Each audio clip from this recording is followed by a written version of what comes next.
Hi, and welcome back to Football Made Simple. A London derby took centre stage in the Premier League, as Thomas Tuchel's Chelsea prepared to host Arteta's Arsenal. Chelsea needed a big 3 points to solidify their position inside the top 4, while Arsenal needed 3 points to keep their faint hopes of European football alive. And in the end, the match finished 1-0 to Arsenal thanks to Smith Rowe. The XG indicated that Chelsea were incredibly wasteful, 1.59 to 0.69. The XG time map showed that aside from the Smith Rowe goal, Arsenal barely were a goal threat. But what tactics did both managers use? Let's take a look. Here's how both managers lined up, with Arteta switching shape to match Tuchel, as you can see courtesy of the wonderful OneFootball app.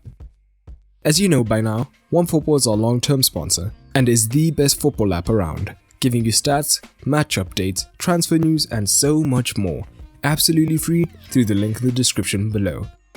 Let's start with Chelsea, as they had most of the ball with 68% possession. From their goal kicks, Chelsea could often get out fairly comfortably, with Kepa playing only 7 long balls. Even when Arsenal pressed high, Odegaard joined Aubameyang, while Silva dropped in alongside Kepa, with Azpilicueta and Zouma splitting wide. This width meant that if the front two stayed central to press, there would be easy outlets on either side.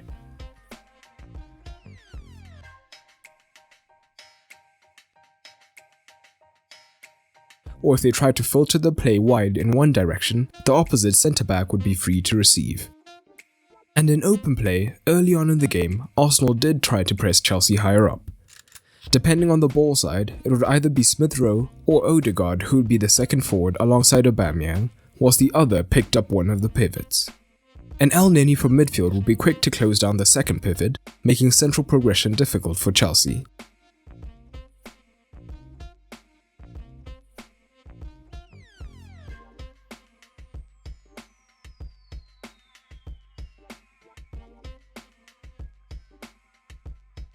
And this press somewhat contributed to the Arsenal goal. We see Odegaard and Aubameyang are the highest pressers, with Elneny and Smith Rowe picking up the pivots. Jorginho receives and is quickly pressured. Kepa had taken up a good position, as this makes the back pass distance short with his teammate under pressure. So if Kepa was in the centre of the goal, not only would the distance to make the pass be longer, but Aubameyang would also be closer to the line of the pass, making it easier for him to intercept. But Jorginho's pass is wayward, which eventually leads to the goal. However, down the left-hand side, Chilwell would push high up early, forcing Saka to remain deeper, and Mount, who is comfortable in midfield down the left, would drop into this pocket of space and could receive and look to drive higher up the pitch. And once he got into these good positions, his incisive passing caused some problems, ending with a game-high 4 key passes.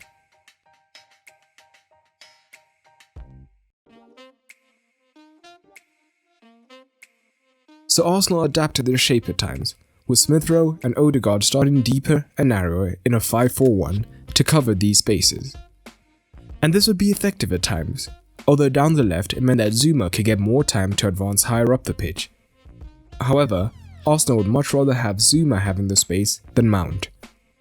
It is also why in the second half, when Hudson-Odoi came on for Gilmour and Mount dropped into the pivot position, he still operated in this deep left position with Pulisic in the half space, which would make things harder for Smith Rowe, as Arsenal didn't want Mount getting into space. But at the same time, if he did press Mount, Pulisic would now be in space between the lines.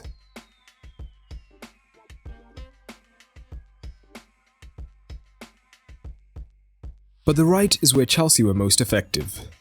As discussed, Smith Rowe would often be deeper covering Pulisic, but where Zouma tended to stay in more of a midfield position, Azpilicueta would move wide to try and cause an overload with James against Tierney. And this wide triangle meant that at least one man was always free, as if Tierney pressed Azpilicueta, James was free. If both Tierney and Smith Rowe stayed deeper, Azpilicueta would have the space to get his head up and look to make a pass.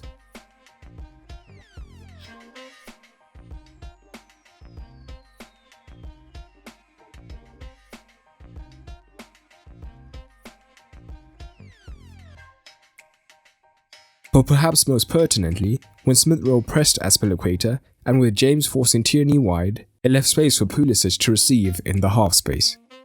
In fact, this leads to Chelsea's biggest chance.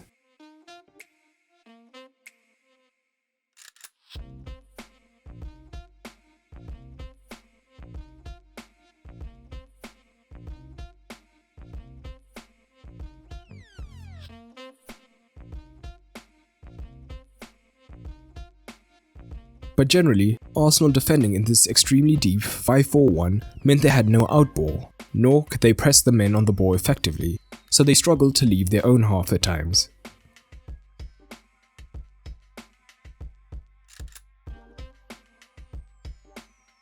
But it did allow them to compact the space between their defense and midfield, as this is the region Mount, Havertz and Pulisic love to operate in. So as a result, Zone 14 was well protected, making it difficult for Chelsea to create through the centre of the pitch. But what did Arsenal do with their limited possession? We saw a lot of similarities to Chelsea in possession, as both managers used the same system. Early on, Chelsea also pressed in a two with Havertz and Pulisic, whilst Mount tucked into the midfield to cover one of the pivots. With Gilmour pushing from this deeper position to press Arsenal's second pivot, it made it difficult for Arsenal to progress through the centre of the pitch.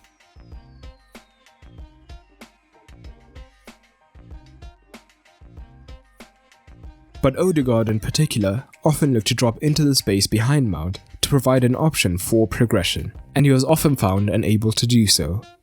Zouma was at times reluctant to push high up to stop Odegaard receiving, as it meant leaving an aging Silva isolated against the pace of Aubameyang.